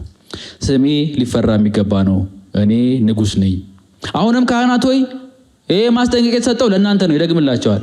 ካህናት ማስጠንቀቂያው ለእናንተ ነው፣ አለዚያ እርግማን እሰድባችኋለሁ ይላቸዋል። ይህን የማትሰሙ ከሆነ ስሙን ለማክበር የማትዘጋጁ ከሆነ ይህንንም ሰምታችሁ ይህን ተናገሪያችሁ እግዚአብሔር እኮ ዝም ብሎ ባላየ ማለፍ ይችል ነበር አይደለ? ወይ ደግሞ ጥሏቸው መሄድ ይችል ነበረ። ግን ቁጭ አድርጎ ይነግራቸዋል። ስነ ስርዓት ያለው አምላክ ነው። ኑ እንዋቀስ ይላል አይደል? በሌላ ቦታ ላይ ኑ እንዋቀስ፣ ኑ እንነጋገር። ይሄን አይቼብሃለሁ፣ ይሄን አይቼብሻለሁ። አንዳንዶች ናቸው በሰዎች መካከላቸው ከሆነ ኮንፍሮንት ማድረግ አይፈልጉም አይደል? የማይፈልጉ ሰዎች አሉ። ኮንፍሮንት ማድረግ የማይፈልጉ ሰዎች አሉ። እና የሆነ ነገር ሲመለከቱ አይ ዞር ብል ይሻላል ብለው ዞር ብለው ይሄዳሉ። እንትና ጋር ከሄዱ በኋላ ግን ሲያሙ ታገኛቸዋላችሁ። እንዲያደርጋሉ እንዲናቸው ነግረዋል፣ ግን አይ አይሰማኝም ባክ ይላል። ኖ እግዚአብሔር እንደዛ አይደለም። ከሱ የምንማረው አንዱ ባህሪም ይሄ ነው። በነገራችን ላይ እግረ መንገድ ኮንፍሮንት ማድረግ ያለባችሁ ነገር በጨዋ ደንብ ቁጭ አድርጎና ኮንፍሮንት አድርጉ። የትኛውንም ሰው በጀርቤራችሁ አትሙ፣ ስለ እንትና አታውሩ። እግዚአብሔር እንደዚህ ያደርጋል። ኑና ቁጭ በሉ እንነጋገር ብሎ ይሄን ሁሉ ከነገራቸው በኋላ ይሄ ማስጠንቀቂያ ለእናንተ ነው። የማትሰሙ ከሆነ ስሙን ለማክበር የማትዘጋጁ ከሆነ 3 ነገሮች ይከተሏቸዋል። አንደኛ በረከታችሁን ወደ እርግማን ለውጠዋለሁ። ምዕራፍ 2 ቁጥር 2 ላይ በረከታችሁን ወደ እርግማን ለውጠዋለሁ። ይሄ በሁለት መልኩ ልናየው እንችላለን። አንደኛው ካህናቱ የሚቀበሉትን የአገልግሎት በረከት ሊሆን ይችላል። ካህናቱ ሲያገለግሉ ለካህኑ የሚገባው ድርሻ አለ።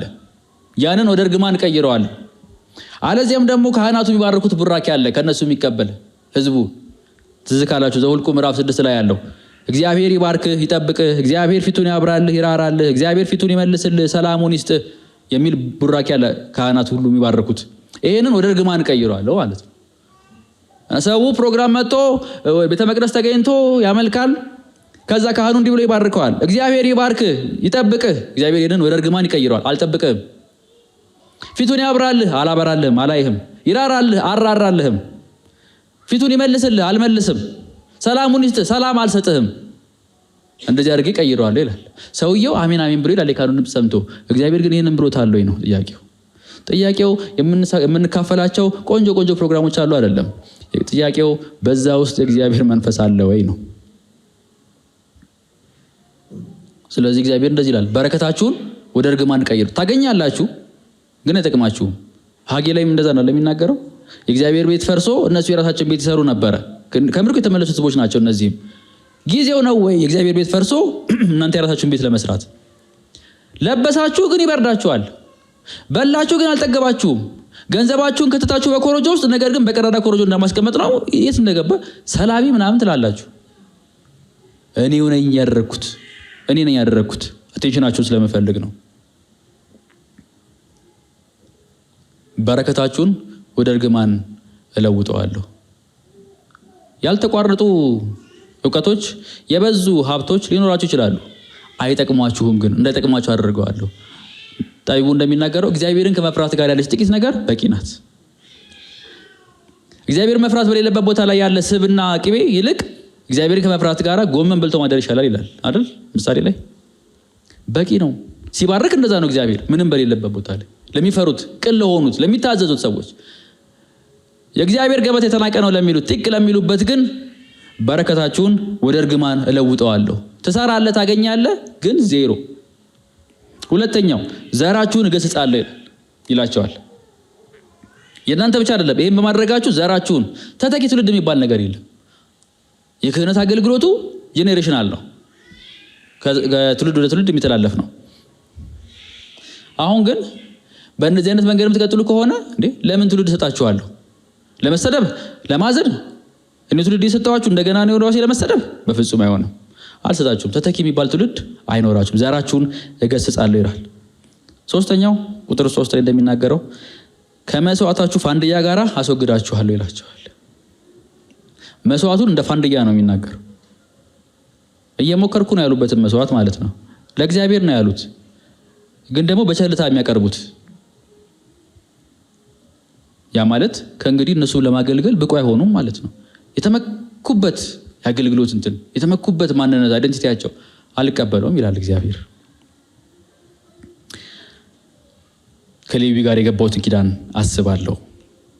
ወንድሞቼ እናቶቼ፣ እግዚአብሔር በዚህ መልኩ ተዋረደ፣ በዚህ መልኩ ተናቀ፣ በዚህ መልኩ ተገፋ። ጋሽ ከሌ አይደለም ማወራላችሁ፣ ወይም ታዋቂ እንትና የሚባል ሰውዬን አይደለም ነገራችሁ። የሰማይና የምድር ባለቤት ፈጣሪ የሆነው እግዚአብሔር በህዝቡ እንደዚህ ተገፋ። ብሶቱን በነብዩ አማካይነት ተናገረ ለህዝቡ። እግዚአብሔር እንዴት እንደሚከበር እንዴት እንደሚፈራ ወይም እግዚአብሔርን መፍራት እግዚአብሔርን ማክበር ማለት ምን ማለት እንደሆነ ሊያሳየን አንድያ ልጁን ኢየሱስ ክርስቶስን ወደ ምድር ላከ። ኢየሱስ ክርስቶስ ወደ ምድር መጣ። አምላክ ሰው ሆነ፣ በስጋ ተገለጠ፣ ከድንግል ማርያም ተወለደ፣ በበረት ውስጥ አደገ፣ በድሆች ሰፈር ኖረ፣ በብዙ ፈተናዎች ውስጥ አለፈ። በብዙ በተለይ ማቴዎስ 4 ላይ ደግሞ እንደምናነበው በስልጣን፣ በገንዘብ፣ በዝና እግዚአብሔር በመታመን የሚመስል ተፈተነ። በየትኛውም ግን እግዚአብሔርን አልበደለም።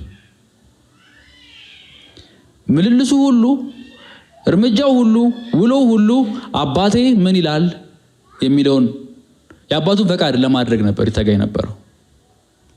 ዮሐንስ ወንጌል ምዕራፍ 17 ላይ በጸለየው ታላቁ የክህነታዊ ጸሎቱ እንዲህ ብሎ ጸለየ፣ የሰጠኸኝን ስራ ፈጽሜ አከበርኩ። እግዚአብሔር ከህዝቡ ያጣውን ከበሬታ፣ የተናቀ ነው እርኩስ ነው የተባለውን ከህዝቡ ያጣውን መፈራት ከሚወደው ልጁ ከኢየሱስ ክርስቶስ አገኘ። በክርስቶስ ኢየሱስ እግዚአብሔር ከበረ። እርሱም ከዚህ ቀደም አይተነዋል፣ የምወደው ልጄ እርሱ ነው ብሎ ሰማያትን ቀዶ ተናገረ። አንድም ቀን ኢየሱስ ለራሱ ፈቃድ አልኖረም። አንድም ቀን የስጋውን መሻት ለማድረግ አልኖረም። ልብ በሉ፣ የ30 ዓመት ወጣት ነበረ። እንደኛ ሰው ነበረ። ብዙ ነገር የሚያምረው ማለት ነው። ብዙ ነገር የሚፈልግ ማለት ነው። የተፈተነባቸው ነገሮች ቀላል ፈተናዎች አይደሉም። ሪል ናቸው። ሪል ነው። ሊወድቅ የሚችልባቸው ፈተናዎች ናቸው። ነገር ግን እግዚአብሔርን አልበድልም አለ። ልክ ዮሴፍ በብሉይ ኪዳን የፖቲፋራ ሚስት እንደዛ ታሰቃየውና ታስጨንቀው በነበረ ጊዜ የተናገረው ነገር ነበረ። በእግዚአብሔር ፊት እንዲህ ያለ ክፉ ነገር አላደርግም። ጉዳዩ የኔ ስጋ ይፈልጋል አይፈልግም አይደለም። እኔ ደስ ይለኛል ደስ አይለኝም አይደለም። ጉዳዩ እግዚአብሔር ፊት ክፉ ነገር ማድረግና ለማድረግ ነው። በሱ ፊት ደግሞ አጸያፊ ነገር አላደርግም አለ። እግዚአብሔር ደስ ይለዋል ወይ ነው? በክርስቶስ ኢየሱስ እግዚአብሔር ረካ። የእግዚአብሔርን ከበሬታ እግዚአብሔር ያለውን የመከበር ፍላጎት ያረካለት ወልድ ነው፣ ጌታ ኢየሱስ ክርስቶስ ነው። ሰው ሆኖ ልብ በሉ፣ ሰው ሆኖ ያደረገው ደግሞ ለኛ ሮል ሞዴል ሊሆነን ነው፣ ምሳሌ ሊሆነን ነው። ጸጋ ማለት ይሄ ነው። ዓለማዊ ምኞትን የሚያስክድ የእግዚአብሔር ጸጋ ተገልጧል። እሱም የሚያስተምር ነው፣ እንዴት አድርገ መኖር እንዳለብን። ያ ጸጋ የሚያስችል ነገር ከሆነ የሚያስችለን ደግሞ በክርስቶስ ኢየሱስ ነው።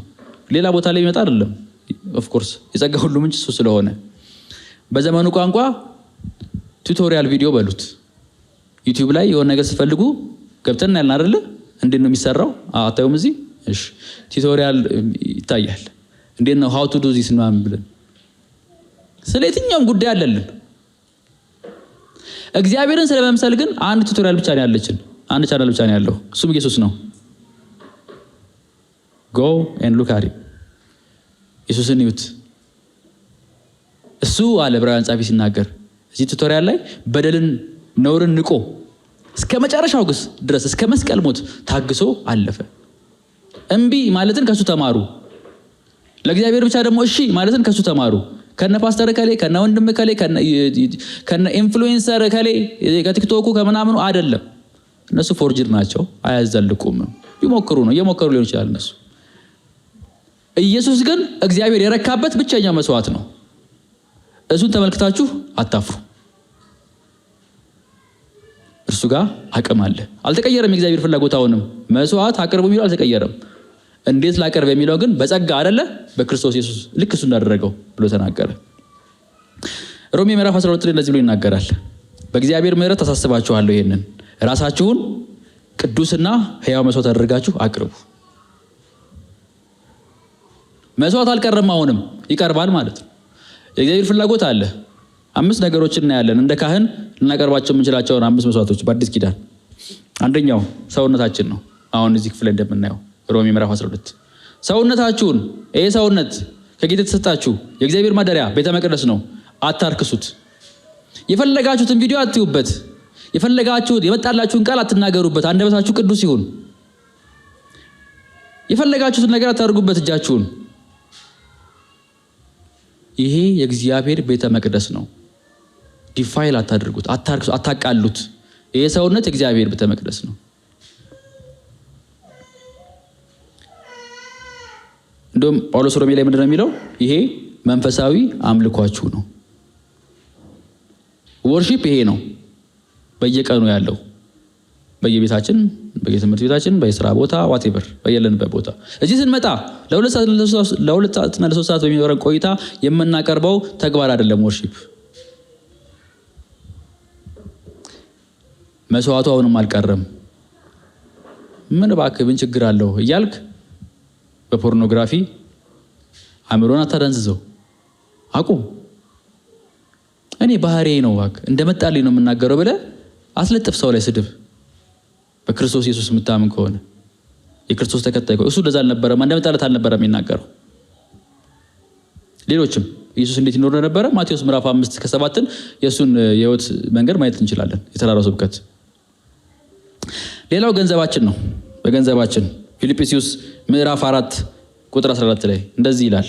ፊልጵስዩስ ምዕራፍ 4:14 በተለይ ጳውሎስ በጣም ተቸግሮ በነበረ ጊዜ ይረዱት የነበሩትን በፊልጵስዩስ የነበሩ አማኞችን እንደዚህ ይላቸዋል ከቁጥር 14 ጀምሮ። ሆኖም የመከራዬ ተካፋይ ስለሆናችሁ መልካም አድርጋችኋል። ከዚህም በላይ እናንተ የፊልጵስዩስ ሰዎች ራሳችሁ እንደምታውቁት በመጀመሪያ ወንጌልን በተቀበላችሁ ጊዜ ከመቄዶንያ ስነሳ ከእናንተ በቀር በመስጠትና በመቀበል የትኛውም ቤተክርስቲያን አልተባበረኝም። በተሰሎንቄ በነበርኩበት ጊዜ እንኳን በችግሬ ወቅት ደጋግማችሁ እርዳታ ልካችሁልኛል። ይኸውም ትርፉ ለእናንተ የበዛ እንዲሄድ እንጂ ስጦታውን ጓጉቼ አይደለም። የሚያስፈልገኝን ሁሉ ከሚያስፈልገኝም በላይ ተቀብያለሁ። ያላካችሁትም ስጦታ ከአፍሮዲጡ እጅ ተቀብዬ ተሞልቼዋለሁ። ይህም መዓዛው የጣፈጠ በእግዚአብሔር ዘንድ ተቀባይነት ያለውና ደስ የሚያሰኝ መስዋዕት ነው። ከፊልጵስዩስ ሰዎች ጳውሎስ ለአገልግሎት የሚያስፈልገው ነገር ተበርክቶለት ነበር፣ ተደርጎለት ነበር። ለጉዞ ይሄ ይሆናል ተብሎ ተሰጥቶት ነበር። ይሄ በገንዘባቸው ያደረጉት አገልግሎት እርሱ መስዋዕት ነው፣ በእግዚአብሔር ዘንድ ደስ የሚያሰኝ መስዋዕት። ስለዚህ ይሄ ፋይናንሻል ስቲዋርድሺፕ እንትን አይደለም፣ የሴኩላር ትምህርት አይደለም። ለአማኞች ባላደራ ነን። የገንዘባችን የተሰጠን ሰርተን የምናገኘው ገንዘብ ያሻህን የመግዛት መብት የለህም እንደ ክርስቲያን። ይቅርታ እንግዲህ ቃሉ ስለሚል ነው፣ ደግሞም እውነትም ነው። ያሻህን የመግዛት መብት አይነ ላይ ያማረውን ሁሉ የማግኘት መብት የለህም። ይልቁንስ ገንዘብ ካለህ ከተሰጠህ ወንድምህን አስበው። የዚህ ዓለም ገንዘብ እያለው ነገር ግን ወንድሙ የሚያስፈልገውን ነገር አይቶ እንዳላየ የሚያልፍ ይላል ኢየሱስ ሲናገር ሉቃስ ላይ። ገንዘቡ አለ፣ አቅሙ አለ። በሌላ አማርኛ መኪና ኖሮ ባዶን እየሄድክ ወንድም በእግሩ እየሄደ እያየኸው ሊፍት አለመስጠት ማለት ነው። በገንዘብ የእግዚአብሔርን አገልግሎት ደግፉ። ይሄ መስዋዕት ነው። በጣም የተንደላቀቀና የተሞላቀቀ ኑሮ ለመኖር ታስብ ከሆነ ይሄ የእግዚአብሔርን መስዋዕት መናቅ ነው። ባለን ገንዘብ ላይ ባላደራዎች ነን። በዚህ ሰዓት ከሚሰበኩና ከሚናገሩ ንግግሮች አንዱ ገንዘብ ማግኘት፣ ገንዘብ የማግኛ መንገዶች፣ ገንዘብን አጠራቀም፣ ገንዘብ ሰብስብ፣ እንትን ማድረግ፣ ከዛ ሚሊዮነር ቢሊዮነር ምናምን የመሆን ነው አይደለ? የእግዚአብሔር ፍላጎት እሱ አይደለም። ያለህ ለኑሮ የሚያስፈልግ ነገር ካለ በቂ ነው። ለወንድም ደግሞ አካፍለው። ሁለት ያለው ውስጥ ያለው እኮ ይሄንንም የሚጨምር ነው። እንደው ጥሩ የሞራል መምህር ለመሆን አይደለም ኢየሱስ የተናገረው። ወንድሞቼ እናቶቼ ፕሊዝ እግዚአብሔርን እንደሚገባው ያህል እንፍራው፣ እናክብረው። የተናገረው ቃል እውነት ነው፣ የሚሰራ ነው። እየሰማ ነው ስላደግን ነው ወይ ስለለመድ ነው ኮምፕሮማይዝ አይሆንም፣ አይቀንስም እንትኑ መጠኑ። ስለዚህ በገንዘባችን እግዚአብሔርን ለእግዚአብሔር የሚገባው መስዋዕት እናቅርብ። ሶስተኛው ምስጋና ነው። በዕብራውያን ምዕራፍ 13 ቁጥር 15 ምስጋና እግዚአብሔር ከአንደበታችን የሚፈልገው ማጉረምረም ማማረር የሌለበት ዘወትር ለሱ የሚቀርብ ምስጋና እግዚአብሔር ከኛ አንደበት ይፈልጋል። ይሄ ምስጋና ነው ማለት የሚያሳዝን ነገር እያለ ዝም ብለን እናመስግን ያልኳቸው አይደለም። በሚያሳዝነው ነገር በደንብ ማዘን አለብን። ዲናይ ማድረግ የለብንም። የሚያስቆጣ ነገር ካለ መቆጣትም አለብን። ነገር ግን በሁሉ እግዚአብሔርን እንዳመሰግን ግን እግዚአብሔር ይፈልጋል። ዕብራውያን ምዕራፍ 13 ቁጥር 15 ስለዚህ ዘወትር የምስጋናን መስዋዕት ይኸውም ለስሙ የሚመሰክሩ የከንፈሮችን ፍሬ በኢየሱስ አማካይነት ለእግዚአብሔር እናቅርብ። በክርስቶስ ኢየሱስ አማካይነት ኢየሱስ እንዴት ነበር ያቀርብ የነበረው ነው። ጸጋ ማለት ይሄ ነው። ጸጋው ኢየሱስ ክርስቶስ ነው። እሱ እንዴት ነበር ለእግዚአብሔር ምስጋና ያቀርብ የነበረው?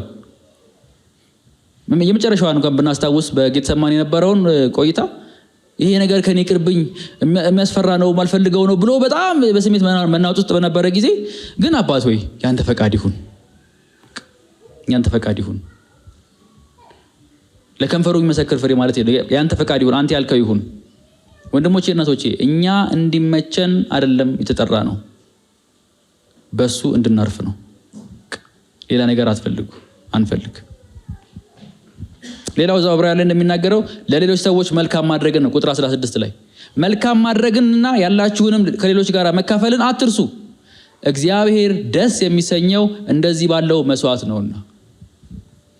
ለሌላው ለማካፈል እስኪ ሙላልኝ ብላ አትጠብቅ።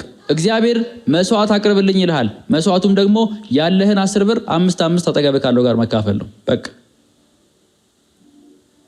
1 ብር እያለው ሌላው ማካፈል ያልቻለ ሰው 1 ሚሊዮን ብር ኖሮት አያካፍልም። ለምን? ጉዳዩ የቁጥሩ መብዛትና ማነስ አይደለም፣ የልብ ጉዳይ ነው። ኢየሱስ ክርስቶስ አንዲት ነፍስ ኖራውን የሰጠን፣ እኛም ወንድሞቻችንን በዚህ ልክ ልንወድ ይገባል። ስለ ወንድሞቻችን ነፍሳችንን አሳልፈ ልንሰጥ ይገባል። ሶል እንዳለው ከዚህ ቀደም እንደአሁን ብድግ ብለን እዛ ክላይማክስ ላይ እንኳን ባንደርስ ዛሬ ለወንድሜ ልሙት ባለል እንኳን ቢያንስ የሀዘኑ ምክንያት አልሁን፣ የሚያዝንበት ምክንያት አልሁን። ያ ፍቅር ነው። እግዚአብሔር መስዋዕት የሚለው አዲስ ኪዳን እንደዚህ አይነት ነገሮችን ነው። ገንዘባችንን፣ ሰውነታችንን፣ አንደበታችንን ለሌሎች ሰዎች መልካም ማድረግን፣ ያለንን ነገር ማካፈል፣ ሆስፒታብል መሆን፣ እንግዶችን መቀበልን። የመጨረሻም ጳውሎስ ሮሜ ምዕራፍ 15 ላይ የሚናገረው ወንጌል የመሰከርንላቸው ሰዎች በእግዚአብሔር ፊት መስዋዕት አድርገን የምናቀርባቸው ናቸው። በእግዚአብሔር የወንጌል ክህነት ተግባር ለአሕዛብ የክርስቶስ ኢየሱስ አገልጋይ ለመሆን ነው የተጠራሁት ጳውሎስ። ይኸውም አሕዛብ በመንፈስ ቅዱስ ተቀድሰው በእግዚአብሔር ዘንድ ተቀባይነት ያለው መስዋዕት እንዲሆኑ ነው። እግዚአብሔር የሚፈልገው መስዋዕት አንዱ ሌላው ይሄ ነው። የሚድኑ ሰዎችን ወንጌል የሚያበስሩ ሰዎች ጥቂቶች፣ የወንጌል ክፍል የተባሉ የእነሱ ተግባር አይደለም። ሰዎች ሁሉ በአንድም በሌላም መንገድ የእግዚአብሔርን ወንጌል ሰምተው እንዲድኑ ማገልገል ያለ እግዚአብሔር መስዋዕት ማቅረብ ነው። እንግዲህ እግዚአብሔር በአዲስ ኪዳንም እንትኑን አልቀየረውም፣ ይሄ ስታንዳርዱን አልቀየረውም። ትዝ ካላችሁ ሳምራዊቷን ሴት ኒቆዲሞስን ያነጋገራቸው ኢየሱስ ስለነሱ ግድ ብሎት ብቻቸውን ሄዶ አግኝቷቸው ነው ይድኑ ዘንድ። በማስ ደግሞ ያስተማራቸውም ደግሞ ነበሩ። ዋቴቨር ወይ እግዚአብሔር የእሱን ወንጌል ሰምተው ሰዎች እንዲድኑ ይፈልጋል። ያንን ወንጌል ማብሰር ለእግዚአብሔር መስዋዕት ማቅረብ ነው። እነዚህን ነገሮች ችላ ማለት እና በሌሎች ነገሮች መሟሟቅ እግዚአብሔርን መናቅ ነው። እንግዲህ የመጣው ቃል ይሄ ነው። ወንድሞቼ እናቶቼ፣ አንዳንድ ትልልቅ ሆቴሎች ወይም አየር መንገድ ምናምን ሲሄዱ ካያችሁ የፍተሻ እንትን አለ። ስሙ ምንድን ነው የሚባለው? ግን ስታልፍበት ማለፍ የሌለበት ነገር ካለ ይጮሃል፣ ጤኔን ይላል አይደል? እሺ አሌላችሁም እንዴ? ይጮሃል። ወደ ቤተ ክርስቲያን ስንመጣ እንደዚህ አድርጋችሁ አስቡት። ይሄ ማለፊያ ነው። ማለፍ የሌለበት መሻገር የሌለበት ነገር አለ። እግዚአብሔር ልብና ኩላሊትን ሰርች ያደርጋል። ጤኔን ብሎ ይጮሃል። ለልባችን ነው ግን የሚናገረን። ድምፁን አታዳፍኑ። መንፈስ ቅዱስ ምንድን ነው የተናገረን? በየሳምንቱ ስንሰባሰብ እዚህ እኮ የሆኑ አቴናንስ የምንሞላው ነገር የለም ወይ አበልም የሰጠን ነገር የለም። ለምንድን ነው ደክመን የምንመጣው እዚህ? እግዚአብሔርን ድምፅ በጋራ ለመስማት ከሆነ ለመታዘዝ እርምጃ መውሰድ አለብን። እግዚአብሔር ቃሉን የሚልከው ሊያማሙቀን አይደለም። አንዱ ከቤተ ክርስቲያን መጥፋት ካለባቸው ቃሎች አንዱ አሪፍ ጊዜ ነበረን ነው። አሪፍ ጊዜ ነበረን፣ ድንቅ ጊዜ ነበረን። ማለክቶት በማሚዛን እግዚአብሔር ሰብስበው የሚያናግረን ቃሉን የሚሰጠን በዘማሪዎች በቃል በኩል በመጋቢዎች የሚናገረን አሪፍ ጊዜ እንዲኖረን ነው እንዴ? እግዚአብሔር እኮ ቃሉን የሚልከው ለትራንስፎርሜሽን ነው እንጂ ድንቅ ጊዜ ነበረን ብለን ፖስት እንድናደርገው አይደለም። መገኘቱ ነበረ። በምን አወክ? እሱ በሩን በዘጉልኝ እያለ ነው። ይሄን ቤተ መቅደስ ባባረሩልኝ እያለ ነው። ሰዎችን ከዚህ ስጡልኝ እያለ ነው። ተጸየፍኳቸው እያለ ነው። ወንድሞቼ እናቶቼ እግዚአብሔር ቃሉን የሚልከው ለትራንስፎርሜሽን ነው፣ ለህይወት ለውጥ ነው። በየሳምንቱ እዚህ ስንሰበሰብ ወር ሌላ ቦታ የምትሄዱም ካላችሁ በቋሚነት የምትሰበሰቡበት ቦታ ላይ እግዚአብሔር ቃሉን ልኮ የሚሰጣችሁ ለህይወት ለውጥ ነው። ድንቅ ጊዜ፣ ዋው የሚገርም ጊዜ አትበሉ። አያስፈልግም። ስለማያስፈልግ ነው። ምንም ጥቅምም የለውም። እዛችሁ ጋር ያልቃል በቃ። ከዛ የሚቀጥለው ሳምንትም ሌላ አሪፍ ጊዜ ፍለጋ ኖ እግዚአብሔር ዛሬ ምን ተናገረ? እርምጃ ውሰድ፣ ከእግዚአብሔር ጋር ተስማማ፣ አለቀ። የሚፈልገው እሱ ነው። በዛ ደስ ይለኛል፣ በዛ ከብራለሁ ይላል እግዚአብሔር ጸባዖት። ማስተዋል ይሆንልን። የፍቅርና የርኅራኄ አምላክ ስለሆነ ይህን ተናገረን። የሚፈልገውን እንድናቅ እግዚአብሔር እናደረገ። ይሄን ብዬ ልጨርስ። በአንሸንት ኒር ኢስት አማልክት ምን እንደሚፈልጉ አይታወቅም። ፍላጎታቸው አይታወቅም። የግብፅ አማልክት፣ የባቢሎናውያን፣ ሌሎችም አማልክቶች ምን እንደሚፈልጉ አይታወቅም። ስለዚህ ሰዎች መስዋዕት የሚያቀርቡት ይሄ አምሮት ይሆን ይሄ ፈልጎ ይሆን እያሉ ነው። እና ለእግዚአብሔር ለአማልክቶቻቸው መስዋዕት ያቀርቡና ግን ዝናብ ከሌለ ወይም ደግሞ መውለድ ካልቻሉ ወይኔ ጉዳችን የሆነ ነገር አድርገን አስቀይመነዋል ብለው እንደገና ይሞክራሉ ሌላ ነገር ለማቅረብ። እውነተኛውና ሕያው የሆነው እግዚአብሔር ግን እንደዛ አይደለም። ገምታችሁ አምልኩኝ አይልም እሱ። ለእስራኤል ጠራትና እንደዚህ አላት፣ በዚህ መንገድ ታገኙኛላችሁ። ይሄን ካደረጋችሁ በዋቃችሁን፣ ትዳራችሁን፣ ኑሯችሁን እሞላለሁ፣ እባርካለሁ። ይሄን ካደረጋችሁ ደግሞ እረግማችኋለሁ፣ አጠፋችኋለሁ ተናገረ። በቃ ልኩ ይሄ ነው። አሁን ደግሞ በአዲስ ኪዳን ለምንገኝ አማኞች በክርስቶስ ኢየሱስ ያለውን ሕይወት ከዛ ያነሰ አልጠብቅባችሁም አለ። እንደዛ ኑሩ። እሱ ያከበረኝ እሱ የሚወደኝ ልጄ ነው። እናንተም በክርስቶስ ኢየሱስ የኔ ልጆች ሆናችኋል። ስለዚህ እሱ እንዳከበረኝ፣ እሱ እንደወደደኝ፣ እሱ እንደታዘዘኝ ልትታዘዙ ይገባችኋል። ከኢየሱስ ክርስቶስ ያለሰ ነገር አልጠብቅባችሁም ይላል እግዚአብሔር። እንጸልይ። ማስተዋልን እንዲሰጠን፣ ጥበብን እንዲሰጠን በብዙ ነገር በሚባዝን አይምሯችን ይህም ተሰምቶ የሚታለፍ እንዳይሆን፣ ይህም ተንቆ የሚታለፍ መልእክት እንዳይሆን ሳምንት የሰማነው ላይ አዳፕ የምናደርገው ኔክስት ዊክ የምንሰማው ላይ አዳፕ የምናደርገው በግል ጥናታችን ላይ የምንጨምረው እንዲሆን ይበልጥ እግዚአብሔርን እየመሰልን ማደግ እንድንችል የሚያደርገን እንዲሆን። ምክንያቱም እግዚአብሔር ሲሪየስ ቢዝነስ ላይ ነው ያለው። ጉዳዩ ሲሪየስ ነው። እግዚአብሔር ጋር አይቀልድም። እግዚአብሔር ምንም አይቀልድም። ፕራንክ አያደርግም እግዚአብሔር። ይሄን አቀረብ ካላቀረብክ ብሎ በዘመኑ አውድ እንዳንመለከተው እግዚአብሔርን አእምሯችንን ለሱ ቅዱስ ማድረግ እንድንችል እንዲረዳን እንጸልይ። በዘመኑ እንደተለመደው ሰዎች የሚያስደነግጥ ነገር ያደርጉና ፕራንክን ይላሉ። እግዚአብሔር ተጠይፌዋለሁ፣ ጠልቼዋለሁ ምናምን ካለ በኋላ ፕራንክን አይልህም፣ የምሩን ነው። ህይወትን አስተካክል ሲልህ እንዳይደብርህ ብሎ መጨረሻ ላይ ፕራንክን አይልህም፣ አያሻሽለውም፣ አይቀይረውም። ጋይስ ሌትስ ቢ ሲሪየስ። መንፈስ ቅዱስ ሲሪየስ ስለሆነ እውነቱን ነው እግዚአብሔር የተናገረው። ማንም እግዚአብሔርን አውቀዋለሁ የሚል ኢየሱስ እንደተመላለሰ ሊመላለስ ይገባዋል። በቃ ኤሊሚኔት ማድረግ ያለብንን ዲሊት ማድረግ ያለብንን ነገሮች እያጠፋን ለእግዚአብሔር ብቻ አክቲቭ እንድንሆን በቀረችን ዘመን በጥቂት ጊዜዋ እግዚአብሔርን የሚፈራና የሚታዘዝ ሰው እንድንሆን አሳስባችኋለሁ። የሰማነው ቃል ለፍርድ እንዳይሆንብን፣ ብዙ ከተሰጠው ብዙ ይጠበቅበታል እንደሚል እግዚአብሔር ቃል ለፍርድ እንዳይሆንብን ቆም ብለን ራሳችንን እንድንመዝን፣ ማንም የቆመ የሚመስለው ቢኖር እንዳይወድቅ ይጠንቀቅ። መመዘን ያለበት ራሱን።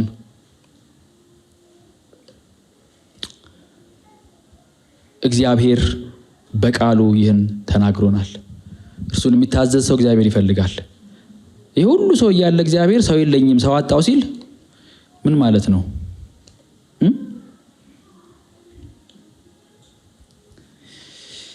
ከአፋችን ከአንደበታችን ጩኸት በላይ የልባችንን ዝምታ ማድመጥ ይፈልጋል እግዚአብሔር። ቅዱስ ሕዝብ እንድንሆንለት ይፈልጋል እግዚአብሔር። ጴንጤ ሁሉ እንደሆነው እንድንሆን አይፈልግም። አሁን ባለንበት ጊዜ ሰው ሁሉ እንደሆነው እንድንሆን አይፈልግም። ልጁ ኢየሱስ ክርስቶስ እንደሆነው እንድንሆን ይፈልጋል። ደቀ መዛሙርቱ እንድንሆን ይፈልጋል። ዋጋ የከፈለበትን ሕይወት እንድንኖር ይፈልጋል። ሰውነታችንን ቅዱስና ሕያው መስዋዕት አድርገን እንድናቀርብ ይፈልጋል እግዚአብሔር በጣም በጣም ሲሪየስ ነው። ከከበዳችሁና በቃ ይሄንማ መተው ይሻላል ካላችሁ ተውት፣ ትታችሁ ሂዱ ወደ ዓለም። እንዴት እዛ ደግሞ ጨለማ እንደሆነ ታያላችሁ።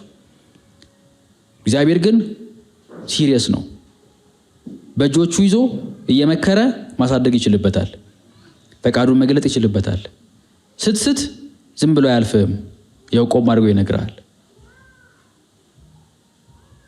የኢየሱስ ሕይወት ከባድ ነው፣ ሲሪየስ ነው። ፍጻሜው ግን የዘላለም ሕይወትና ደስታ ነው። ከእርሱ ጋር ለዘላለም አንድ ቀን በሰላም እንድንኖር በደስታ እንድንኖር ስለሚፈልግ እስከዛው ድረስ እግዚአብሔር እየከረከመ ያሳድገናል። የበለጠ ፍሬ እንድናፈራ ይገርዘናል በቃሉ። የእግዚአብሔርን ተግሳጽ እንዳናቃልል አሳስባችኋለሁ።